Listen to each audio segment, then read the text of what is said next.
fantastic to see you and so many. And I don't know if I'll go around the room and show you. We have a room full of people here. So, okay. So it seemed like a good idea at the time to celebrate the Society and the journal's 60th anniversary. Obviously, 60 is a big milestone. And we wanted to emphasise that we're very dynamic and the field is full of vitality and so on. So we've put together an issue that we thought would demonstrate that. I don't know if anybody has seen the issue. It says arrived in my pigeonhole on Friday. Outstanding issue, Diane. Congratulations. Thank you. Thank you very much. The wonderful artwork from the Workers' Art Collective from Bailey Sharp, demonstrating the history of the journal and the special issues that we've had over the years. So yes, we put together a kind of a different sort of issue, but it's been an eventful year and we wanted to mark that. So one of the things that we've done this year is we've initiated online seminars to showcase the kind of research that we've been doing, that we've been publishing and so on, and both this year and forthcoming issues. That's been a huge success, and we've brought in a whole lot of people that we don't usually talk to. So we're thinking of keeping those going in the future. And we've also realised what has been talked about for a number of years, which is putting together a magazine on the basis of the articles that we're publishing in here, because one of the Labour history's long-standing issues, I suppose, is how we reconcile the academic project with the Labour movement project. And so by condensing the articles from the journal into a magazine that has wider reach seemed to us, and Julie has worked incredibly hard on doing that. So that this year we have finally brought out our first issue, and now we're about to launch the second issue. So we have people here tonight attending who have contributed to that. I've been so appreciative of the response that our authors have made when I've said, can you please now cut down your 8,000 or 9,000 words to 1,000, and they've leapt at the opportunity, and so that's terrific. So I am going to hand over now to Verity Burgmann, who has a long-standing association both with the Society and with the journal, going back to, I want to say right to the original, but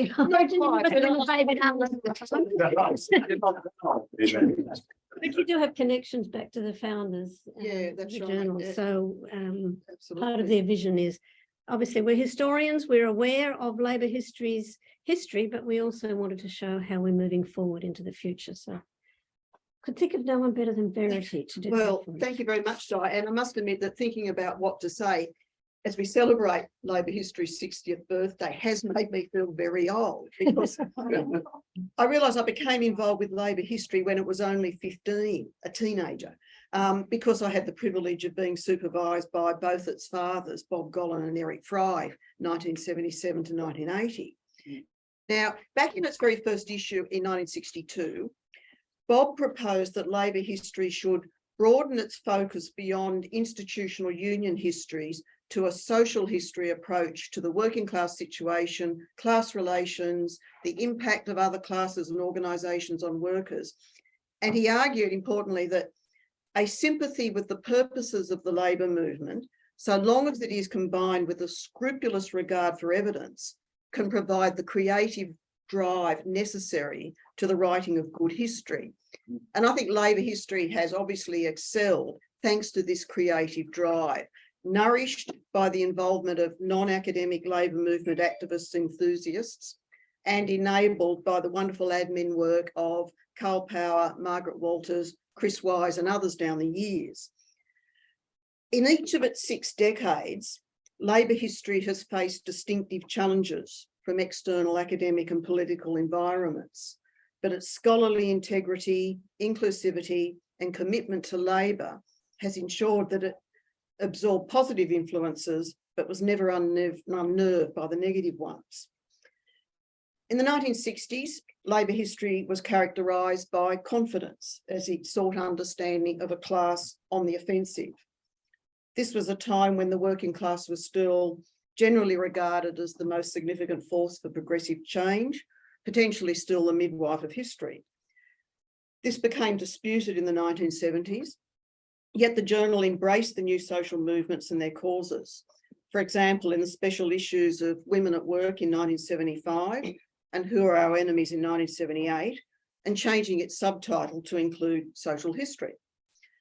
The zeitgeist was that all movements were working together for a better world, and Labor's support for new social movement causes was crucial to their success. But the 1980s threw down bigger challenges for the Labor movement and by association for Labor history, as new social movement radicalism declined into individualist identity politics, which queried collectivist strategies and Labor's role in advancing progressive causes. There were even suggestions that Labor was a regressive force. History departments preferred to hire gender and race specialists, forcing Labor historians into industrial relations, business, and other departments. John Merritt, as editor in Canberra, guided the journal through this difficult time, proving Labor history's critics wrong by producing a journal that continued the inclusive Labor and social history approach, while those who criticised the Labor movement and Labor history continued to ignore class. In 1986, the journal shifted from Canberra to Sydney, and editor Ken Buckley was helped hugely by the active editorial team assembled in Sydney. Now, by the 1990s, postmodernism was the academic fashion. Neoliberal globalising capitalism was waging its most sustained attack on the workers of the world, and economic inequalities were widening dramatically. So many academics debated the death of class. Terry Irving, with his sceptical and philosophical bent, was the right editor to steer Labor history through this moment of modish nonsense. The journal courteously canvassed the implications for Labor history of the post-structuralist linguistic turn, and the journal continued to pay respectful attention to gender, sexuality, race, ethnicity, and indigeneity. Now, the postmodern moment dissipated by the new century as the horrors of neoliberal globalisation became clearer, and the anti-corporate movement reminded the world of the significance of class. Greg Patmore took over the editorship in 1919. No, 1999. Succeeded by John Shields in 2011. Now, their connections with economics, industrial relations and business schools proved fruitful, with renewed attention being given to economics and class relations and transnational comparative labour history. For example, the special issues on Canadian, UK and New Zealand links. And as we all know, since 2016, Diane Kirkby has done a great job as editor with a flurry of special issues, and she's guided Labor history through the transition to publishing with LUP. So looking back over the decades, the journal has produced Labor history in circumstances not always of its choosing, but it has maintained always the creative drive necessary to the writing of good history. So welcome to issue 123 and happy birthday, Labor history.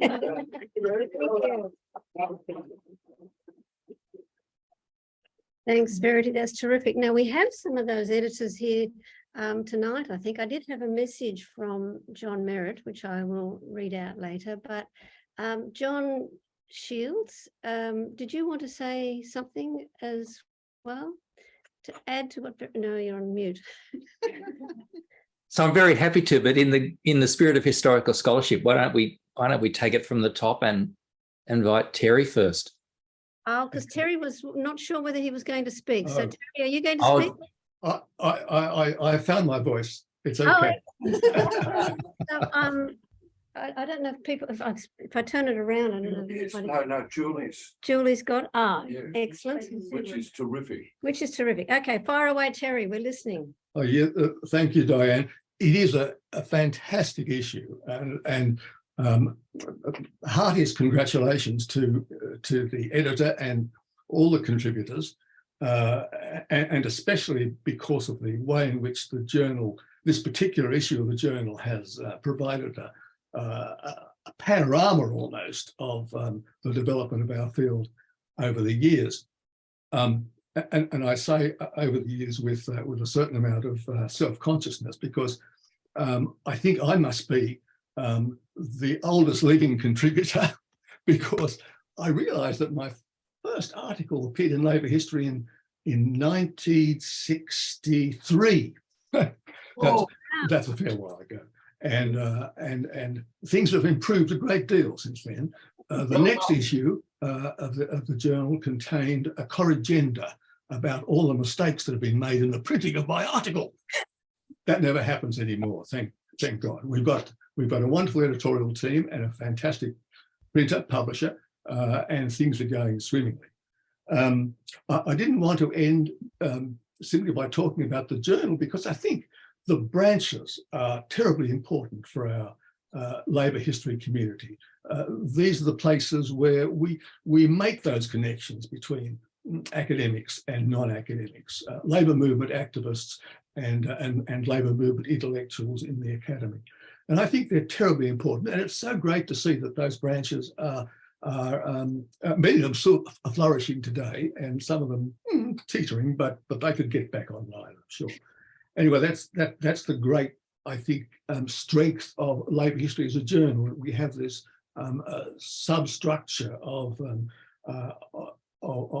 branches that show the potential of our kind of history to have a radical effect in the politics of the day.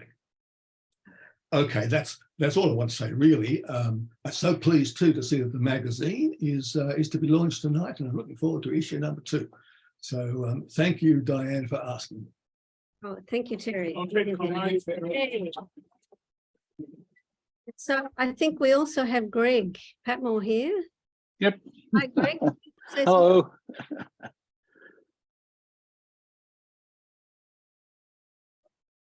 Can you hear me? Yeah. Yep. Yeah. Far away. Oh, right. Yeah, congratulations to everybody involved in the latest issue. It's great to reach the 60th year of the production of the journal. What I thought I might do, and I just thought I'd also congratulate everybody involved in that issue, both the editorial team and the contributors. What I thought I might do, and reflecting on my words, I might go back to my earliest time, because I was actually involved in the journal as associate editor from 1986. My first article in Labour history was 1982, so I'm a product of the 80s, I suppose, in terms of the involvement of the journal. But to bring together some of the points, the thing I remember is a particular point in time, and it's a day in which Ken Buckley picked me up in the early hours of the morning. I think it was 6 o'clock or 5 o'clock, and we drove all the way down to Canberra. And what we were doing on that day was, in fact, picking up all the records and material relating to the current production of the journal at that time, which was 1986. We just finished, the previous Canberra group had just finished number 50, and we were about to start on number 51. But it was a day that brought together many different things for me. John was there, Eric, everybody, Bob Golan, they were all there, and we had a meeting and get together to begin the transfer of the journal over. And Terry made an interesting point about the importance of the branches. One of the reasons why we got the transfer of the journal to Sydney was the fact in 1983, Andrew Moore, John Shields, and a group of us got together to reform the Sydney branch of the Labour History Society. Very much in the model of an activist come academic get together. We had all sorts of interesting people. John will remember, for example, Michael Eason, who ultimately became Secretary of the Labour Council in Sydney, was one of the active members involved in that recovery. And it brought together, as I say, a group of us. But my memories are quite overwhelming of that day in 1986. As I say, we did it in one day. We drove all the way back and got stuck into getting the journal set up. And I'd just like to mention Barbara Dale, who probably people don't remember, who was one of the besides myself, well, there were 2 of us who were associate editors who got involved with Kent. And I served as associate editor under Terry as well. But again, it just was an incredible experience. And as I say, I got to meet and get involved with so many incredible people. Some of the people in issue number 51, some of the names include George Parsons and Jill Rowe as the book editors. Our first editorial board, and some of the people are here today, included Anne Curthoys, Terry Irving, John Merritt, of course, and a number of Eric Fry. And as I say, it was a great group, and I enjoyed working with everybody over the years. But I'd like again to make a special mention, not only of Barbara Dale, but of important people too who made the journal possible. I continually have to acknowledge the work that Margaret Walters did. An incredible person in terms of working and getting the journal together. And I'd also like to acknowledge the continuing work of Carl, of course, who's here today and still plays a crucial role. So again, thanks for inviting me, and it brings back a lot of memories, and also memories of great people as well who I enjoyed with in keeping Labor history going. So that's my contribution. Thank you, Greg. Now, John, we come back to you. Thanks, Diane, and let me second those wonderful points that Greg has made about our friends who kept Labor history ticking away in the office.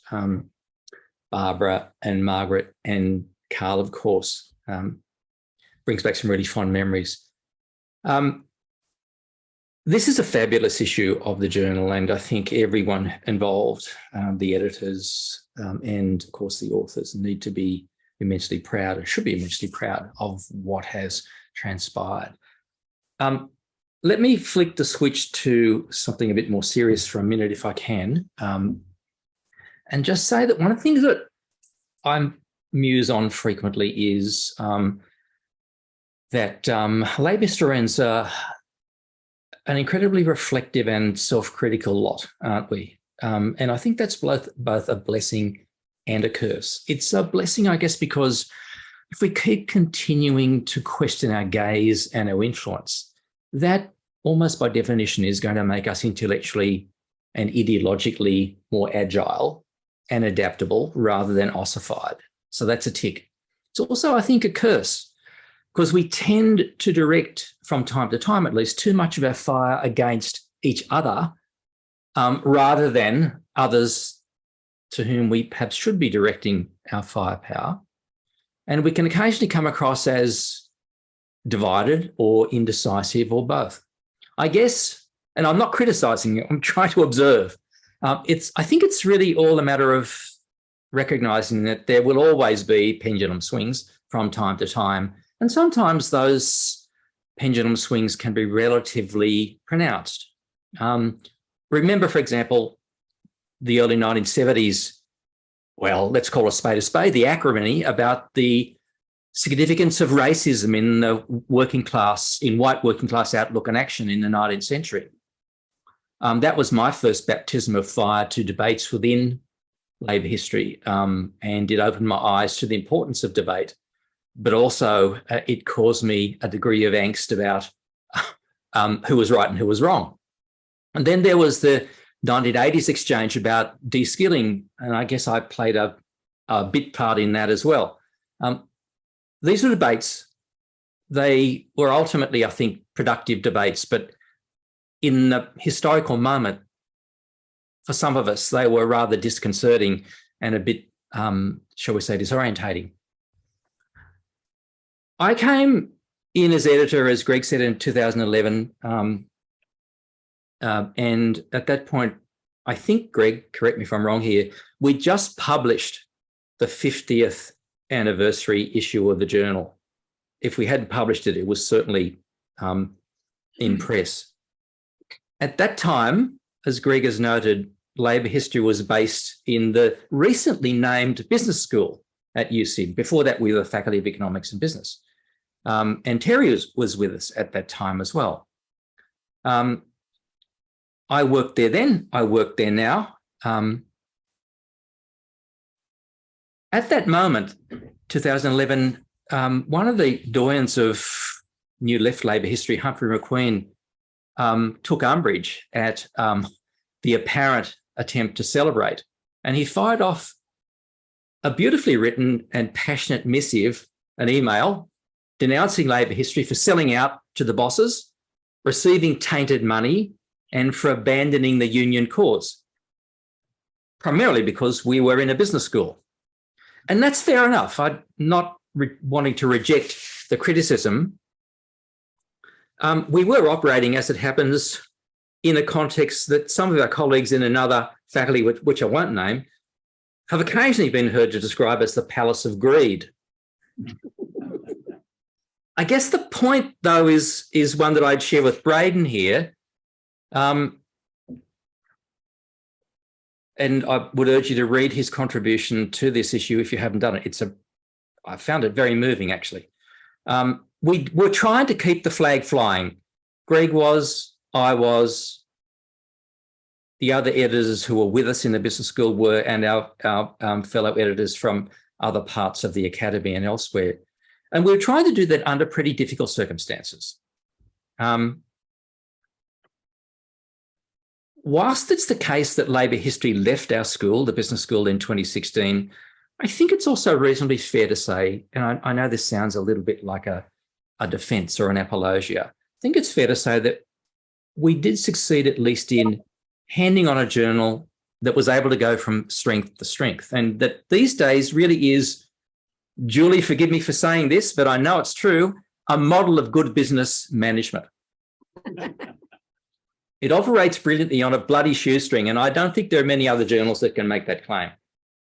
I think it's also fair to say that we, and this issue attests to this fact, that we have successfully resisted that appalling tyranny of academic rankings, journal coercive isomorphism.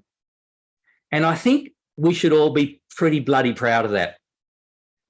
In his piece, Braden makes a really excellent point about striving to strengthen amongst schools in our context, in the business and economics context, our students' historical awareness and their awareness of the centrality of paid and unpaid labour to the human condition. It's a battle. Presentism is rife in the curriculum that my school and other schools deliver, and Greg and I have talked a lot about this over the years. We have tried to subvert that historical amnesia in our own way within the constraints of what we can do. All of us began teaching labour history in the 80s and 90s. Economic history disciplines disappeared, labour history units disappeared, but we have carried on the fight as best we can.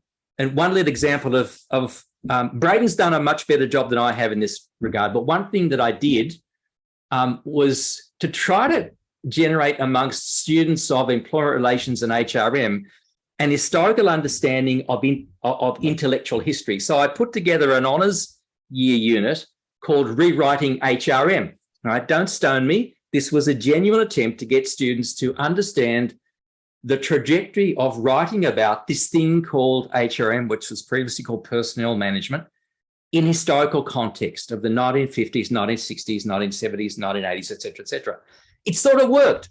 And at least one of the students who was in that honours year unit went on to do a PhD and is now, I think, an associate professor somewhere. So some of the targets hit the mark, I guess.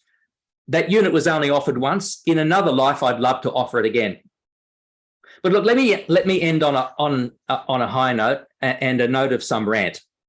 There's a lot more that we can and should do as labour historians, and despite my waywardness and my prodigal status, I guess, I still think of myself as a labour historian.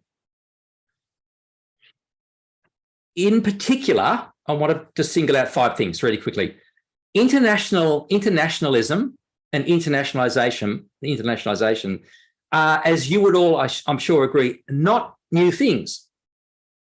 Ever since the Spanish and the Portuguese invaded the, quote, New World, unquote, European capitalism has been an international, if not a global entity. And I think it's important to keep reminding our students that this thing called internationalism or internationalisation is not new. It has deep historical roots and it's gone through cycles.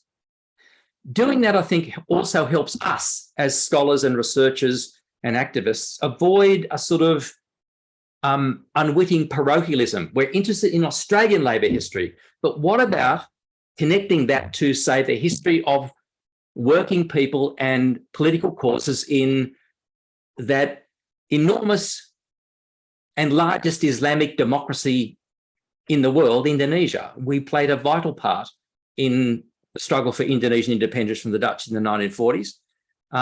There's a comparable story in relation to Vietnam. There's a comparable story in relation to India. My own view is that we can and should be doing more to alert our students, ourselves, and a wider audience to the connectivity between Australian workers and workers elsewhere. Second rant point, but also signalling an area where I think we can do more and better, is in relation to the gig economy. The gig economy is not new either. What is new is the technology, the platform. Precarious labour has been with us ever since the development of capitalism, a point that we can also make to our students.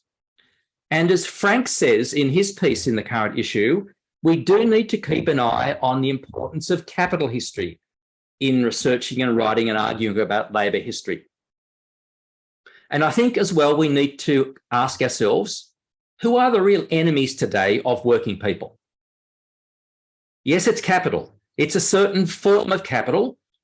As Frank suggests, quoting another author whose name escapes me, we are dealing with the tyrannies of fossil capital at the moment. With mining capital, particularly fossil fuel capital, and now, most importantly, perhaps the gas near monopoly, or cartel, I should say. As Humphrey McQueen himself told us many years ago, you cannot separate labour history and capital history. They go together. Like leadership and followership, they sit together. And keeping a focus on that and remembering today who the drivers of globalisation are and who the drivers of environmental degradation are, and taking the fight up to them through the lens of equity and fairness for working people is an important challenge, I think. Another area I think where we can do better is in relation to history of elder care. It's not a new thing. It would be great if we could actually produce some more research that deals with the historical experience of elder care in multiple societies. COVID has reminded us how important elder care is and what can go horribly wrong when it is not done well and when it is handed over to profit-making entities. But there's another area. And lastly, closest to my own heart is labour biography. You know, there's some great labour biographies that have been produced by Australian labour historians. And Terry's fantastic biography of Child is a great example of that. But there's a lot more we can do. To Skype for a moment, the biographical register of the Australian labour movement that Andrew Moore and I and others put together many, many years ago is now, thank heavens, being written up on the People Australia database out of ANU, close cousin of the ADB. And we're largely due to the, thanks to the wonderful work of Chris Caneen, we're now up to C in the alphabet. So you can go and have a look at the labour biographical entries via People Australia. And I'm really pleased to say at long last that is coming through. Hopefully it'll be a catalyst for more good labour biography by Australian labour historians. So look, there's a stack more that we can do. And I think Diane and her team have left labour history in an extremely well-placed position to be the vehicle to take these and other potential future projects forward. So congratulations, Diane, your fellow editors and all the contributors for blessing us with such a superb issue. Thank you. Thank you. Thank you, John. I'm not so sure about all that work I can see facing me. But I also, as I said, we had contact with John Merritt, who's also sent along some words. So I think it's important to for the other previous editors to have their say. John says that he actually has kept a very low profile since he ceased editing labour history. He didn't want to be seen to be scrutinising or judging subsequent editors. And he was following the example of the big names in Labor history, of Bob Golan, Eric Fry and Bede Neame, all of whom were living in Canberra when he was editing. He said, they never attempted to supervise me, and I not only appreciated their trust, but I think I worked better because of it.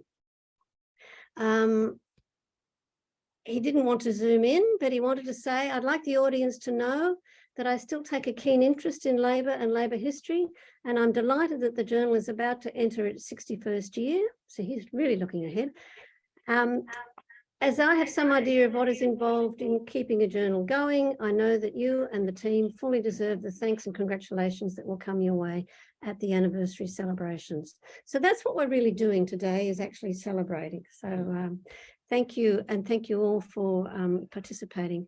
I think we do have some people here. John mentioned the internationalization, and I think we do have some people here who are not just from Australia, but we have some New Zealanders, and I think also somebody from the United States who was a contributor to our magazine and who wanted to say something about why she chose to publish in Labor history. So Runima, are you there? Where have you gone? I'm here. Oh, excellent, excellent. So you wanted to have a few words. Please do. Sure. I mean, first of all, thank you so much for inviting me. I feel really honored, but also congratulations to the journal and Diane, Sybil, the two main people that I've had communication with my piece, and also thank you for inviting me to contribute to the magazine, which I thought was amazing. But I wanted to start by acknowledging the wonderful things that the journal does, but also the resilience, I think, that the journal and the reviewers showed, because I am a part of other journals as editors, and we have struggled during COVID to find editors and to find timely reviews for the pieces that were submitted. So as an author submitting to this journal and seeing it come out in a very timely way, thank you for taking care of your authors. I think that's what I'm trying to say to the journal, to the reviewers. But it also meant a lot personally as a labor historian who is also a world historian and does not necessarily confine her work in national boundaries by looking at inward-looking histories.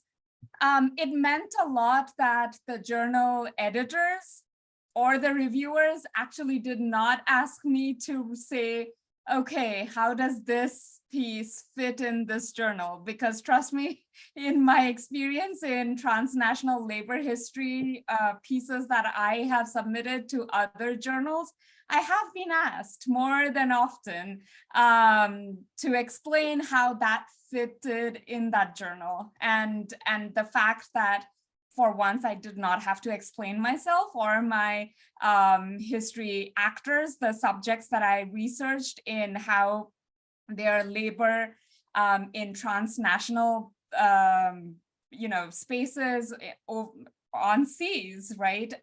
Australian horse groomers in India fitted this journal was refreshing and really encouraging, and it kind of shows the inclusivity and the diversity that the journal harbors. And I think that's a point to what John was just saying a few minutes ago, a little bit, I guess. So thank you so much for this opportunity and for the wonderful experience with the journal. Thank you too for your contribution. So is there anybody else who's either been an author or a contributor to this particular issue? We had a forum on different historians giving their perspective on labor history. I want to give anybody a chance who wants to say anything, raise a glass, give us a cheer, or say anything about their experience. I think one of the things that Runima mentioned is how dependent we are on the reviewers and the referees that we send our articles to. And I'm always blown away by the care and attention and time that people take to write constructive responses to our articles. And we do, as you say, try and mentor and provide whatever help we can if we think that an article is worth pursuing. So it is very much a collegial and a joint effort. And we depend on the voluntary work of a lot of people in order to bring it out. So I'm incredibly grateful to the team that I've got working with me. It's been fantastic. And we always enjoy our meetings. I'm sure the previous editors found something similar when in their time. It's one of the moments where you come together where you can forget all the other paraphernalia of academic life that is so horrendous these days, and just concentrate on what we love doing, which is the research and getting it out there.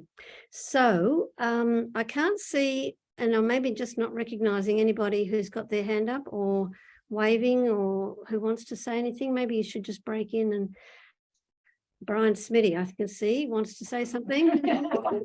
No second, no start. Don't let him get it. Okay, Brian, you've got 1 minute. Smitty. Thank you very much. In that 1 minute, just want to say thank you for a magnificent production. Also, don't forget the ordinary people who make up the branches. And in Melbourne here, today we have our annual meeting.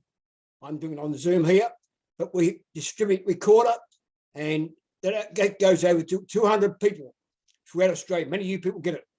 And it remembers ordinary people. And without those... You've muted yourself, Brian.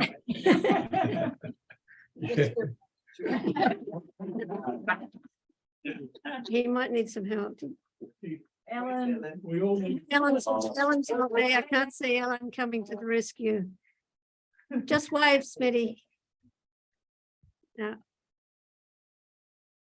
No, I think, yeah. I've just asked him to unmute, but maybe he can't see the Oh message. no, Ellen, here comes Ellen. It might help him. Ellen to the rescue.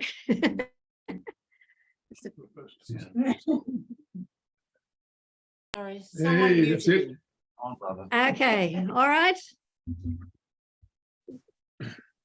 Finished off? All done. Okay. Well, thank you very much. Thank you, everybody. And thank you, Verity. Thank you, the previous editors, for your contribution. And thank you all for attending. I'm really proud of the issue. I think we went out on a limb a bit, but I think it actually came together quite well. So I'm pleased as well. So it's a great honour, actually. I follow in a long tradition of terrific editors, and I've really enjoyed doing it. And I think it's actually a privilege and an honour to be the editor of such a great journal. So we depend very much on what people send us as articles, and it's wonderful that we have so much great stuff coming in that we can put together. So we look forward to some more years ahead. We hope. But it's looking very promising for the next 2 years anyway. So thank you. Hey, Diane, can we Oh, hold on. Peter wants to say something. Can we add one further thing? Yes. Often in good causes, there are sort of people who go quietly about doing things you don't hear about. But Labour history exists in a robust form now as a physical entity and as one that's published out of the UK with us. And the search for a viable publisher for us was only done because a great deal of heart-wrenching bloody work by Comrade Kimber here. Indeed, we may have been, without her intervention, we may have been in the hands of the money-grubbing bastards. And she fought, quite heroically to keep us out of the grips of those bastards. And I think it should be widely acknowledged that the fact that it's here and healthy owes a lot to Comrade Kimber. And here.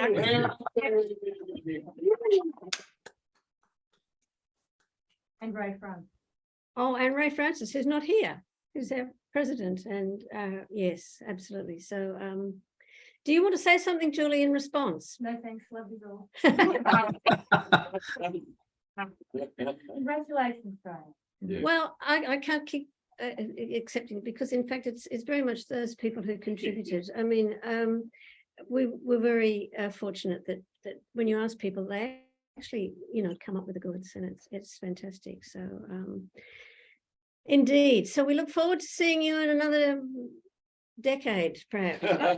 Another party. I'm sorry that those of you on Zoom can't be here to share what we are now going to do. Enjoy the good life. But yes, maybe next time. Thank you. Thank you. Thank you. Carl. Au revoir. Bye. No, thank you all. And thanks for bearing with us Oh, thanks, while we yeah. sorted out our technical problems.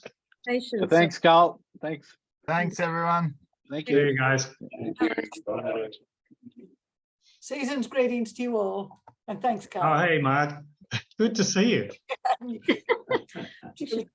Diane, and just chat. Terry and Greg, Rowan, Hi, Margaret. lovely to see you all.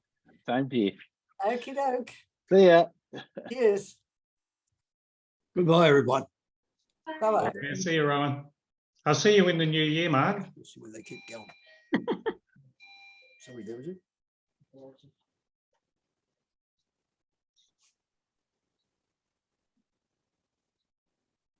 Okay, I'll close it down. Let me end it for all. Goodbye all, and thanks very much.